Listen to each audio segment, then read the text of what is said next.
brilliant to hear that story from start to finish, whether you were part of hearing it at Southern a long time ago or whether that's the first time you've heard it. Thanks for sharing that, Marion. Really, really great. So we're continuing our Justice and Advocacy Month, and today obviously we've looked at global poverty and heard great stories about, in small and large ways, how those things have been improved through simple actions. I think the prayer that we have prayed probably a lot during this year at Southern is this idea of God's kingdom, of Jesus praying, your kingdom come, your will be done on earth as it is in heaven.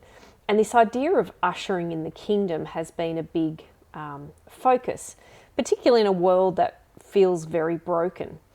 Now, you may be thinking that, whether consciously or subconsciously, that this Old Testament part of the Bible, this big chunk here, that's all about the rules and regulations. That's all about war and distress and an angry God that's full of strangeness. And then Jesus ushers in the kingdom. Then the kingdom work is done. Then Jesus comes. He goes to the cross, and that's where it begins. Whether we consciously think that or not, that often is the way that we interpret it. But it's not the case at all, as you probably know logically. That's not how God works. That's not how God worked in the Old Testament. We, in 2014, stayed in Brooklyn, and I may have told some of you this before, but we stayed in a very Orthodox Jewish area and stayed in a hotel that was predominantly for Jewish people. So when we went up to the top floor of like 5 floors in this fairly run-down hotel, we found that there were 2 sinks, and it went directly back to these Old Testament Exodus commandments, Leviticus commandments about how to operate, about this new way of operating in the world. So let me unpack that a little bit. So when the Israelites came out of Egypt, out of slavery, Moses started to unpack for them a new way for community to happen, a new way to express freedom. And quite a bit of it, as we look through Exodus and Leviticus and get kind of dragged down in these lengthy instructions on how community is going to work, we hear things like how to deal with moldy bread, what we should be doing as we're slaughtering animals. I mean, so relevant for us, aren't they? But it was entirely relevant for a community of people living in the wilderness in an ancient world. Much like hopefully in 20, 30, 40 years' time, people look back and they hear all our instructions about social distancing and wearing a mask and putting sanitizer on. Hopefully they'll look at us and go, why are they banging on about that? Well, that's why they were banging on about it in this community, because it was important as they lived in this ancient world. But that wasn't all that was being expressed. As these people came out of slavery and into freedom, God gave them a new way of operating, not just on the practical, pragmatic ways of living, but on how to be community. And it's really interesting as we think about ushering in the kingdom. This is where those first instructions were given. In Exodus 22 through to chapter 25, you'll hear instructions like this on this is how the community should operate. Do not mistreat or oppress a foreigner, for you were foreigners in Egypt. This is an instruction given to a community. Do not take advantage of the widow or the fatherless. If you lend money to one of my people among you who is in need, do not treat it like a business deal. Charge no interest. Do not pervert justice by siding with the crowd.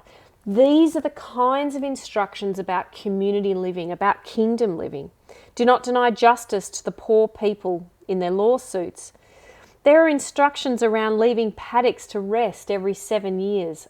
Environmentally, it makes so much sense, but also it says, so that the poor among you, your people, may get food from it and wild animals may eat what's left. Practical, but also community living. This is about egalitarian living. This is about people being equal, about including the marginalised and the poor. It's good, sensible community living. Your kingdom come, your will be done. Those instructions were given in that ancient world all those years ago. And in the Old Testament, we see some really good shining moments of when these instructions were followed. The year of Jubilee is a classic, that idea that you would cancel debt. What? Can you imagine all of a sudden being told by your bank that you owe nothing because we're cancelling the debt? This is extraordinary instruction given to God's people. And when they followed it, it was amazing. How often did they follow it? Not often enough. And we see that the biggest stumbling block to them living in this community-minded, egalitarian, loving, all-encompassing world, the biggest stumbling block was when they demanded a king. So the people of Israel were never really designed to have a king, and yet they kept asking and asking and asking. They really, really wanted a king. Have you ever wanted something so badly that you just keep badgering for it until you get it? You keep saving until you get it. You just keep researching until you finally can achieve it. That's what was happening here for the Israelites. And it's like a story I read just this week about a guy called Andrew Whitaker. He was already wealthy, lived in the US, lived in, Vermont, maybe? No, West Virginia. And he was already quite wealthy, but was desperate to win the lottery. So he just kept buying lottery tickets. He could afford it. He thought this is the be-all and end-all, winning the lottery. On Christmas morning 2002, he won the lottery. Powerball, $113 million, which is only because he took it as one chunk. It was actually a $314 million lottery win, but he decided to pay the tax and take the money. It was the be-all and end-all, wasn't it? It was, this is it, I've made it. Now, a couple of good things that happened from this guy winning this ticket. He was able to set up a charitable foundation. He donated money to building churches in West Virginia. He gave the woman who sold the winning lottery ticket to him a home, a car, and a whole wad of cash. But some very bad things happened as a result of him winning the lottery. First of all, he used to leave wads of cash in his car and lost hundreds of thousands of dollars in several break-ins from his car. Secondly, he started drinking very heavily and lost his wife. His marriage ended as a result of the way he decided to live his life. But the worst of it, thirdly, he spoilt his family, including his granddaughter, Brandy, who then attracted a bad crowd and died under suspicious circumstances a couple of years after that. Whitaker lost the people he loved and he lost all the money he gained.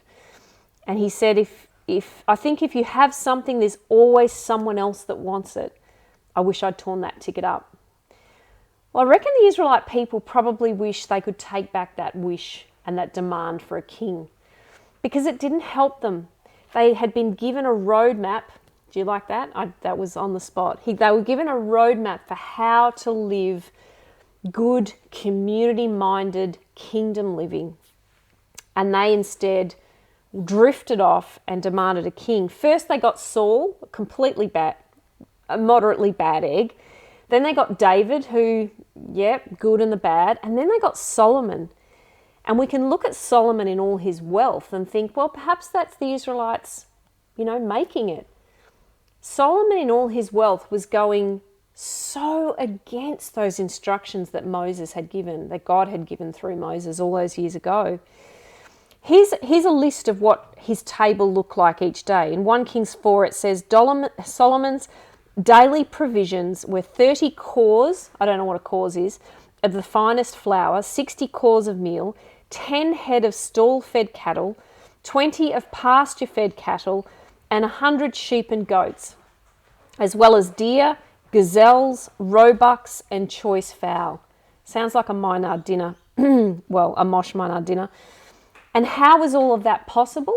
Well, because there were governors of certain sections of the Israelite people, and those governors would have to go to the people to provide all that food on a daily basis. So when there's a winner's table, there's also a loser's table. When there's a winner's table, there is automatically a loser's table. And so God set up a way where everyone would be provided for. And once we end up in Solomon's era with this king's table, there are winners and there are losers.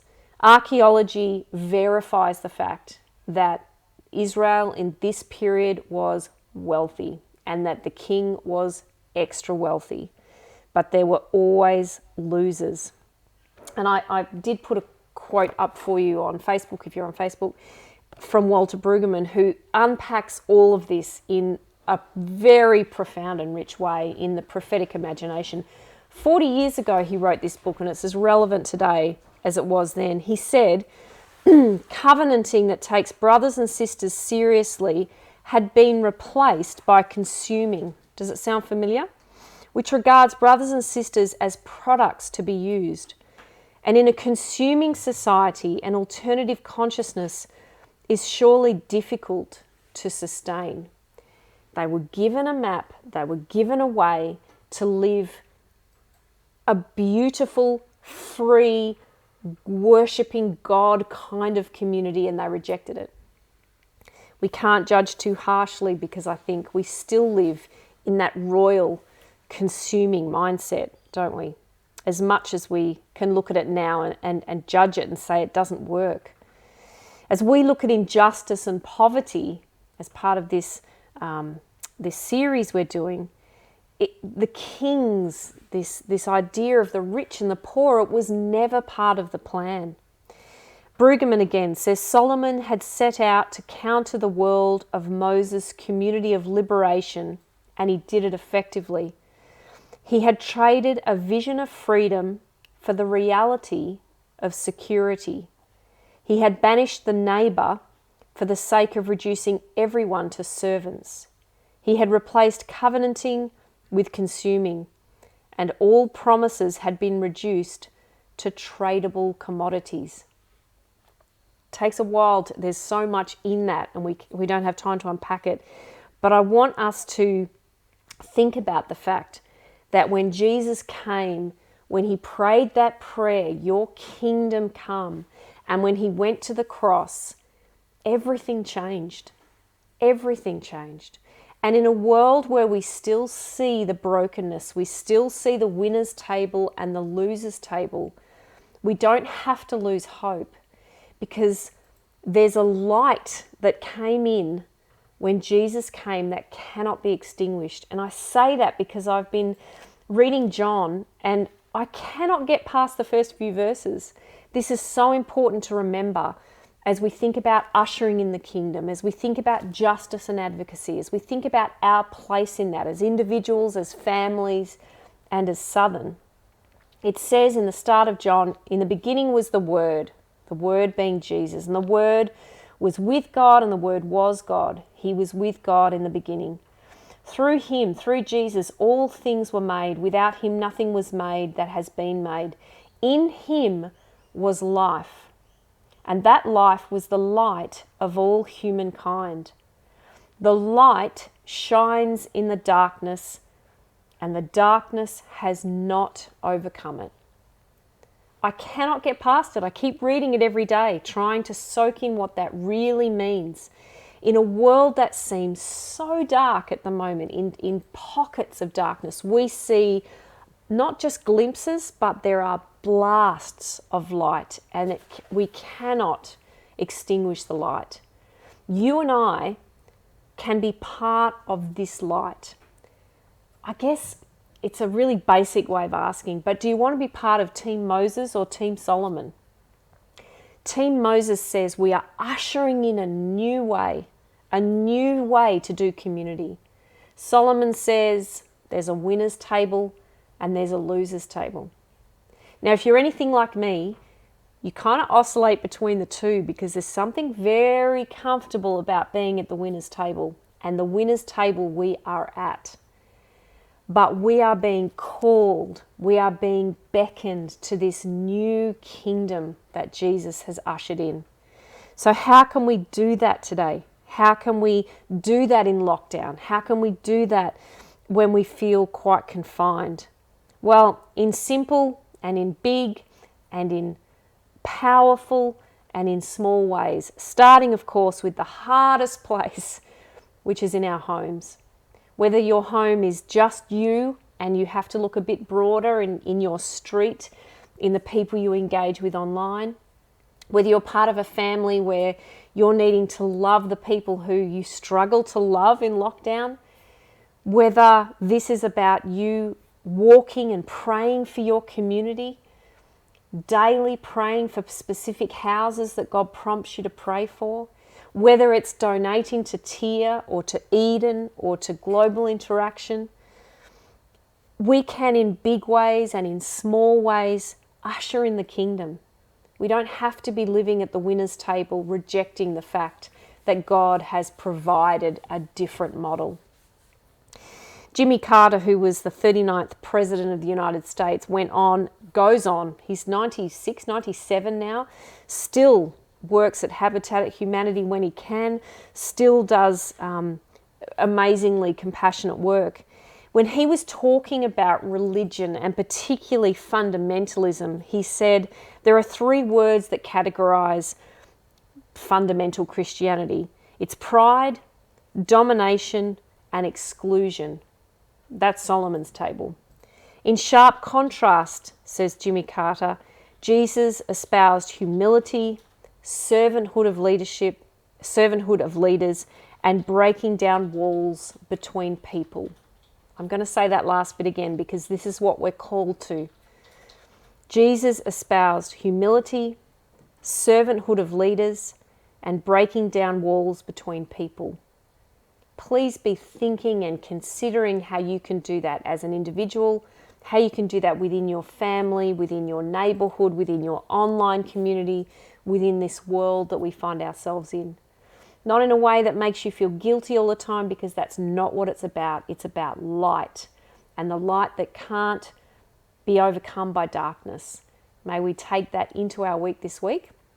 And next week we will hopefully be rejoining Restream, which is what we did last week. I'm pointing there because that's where I'll be standing. And we'll be hearing from Alex as he continues these themes. And it will be great. We hope to engage with you in a new and better and different way, and it will be great to hear from more people, more stories. So please go and enjoy your week, enjoy your unpacking the roadmap, and I look forward to seeing you next week. See you later.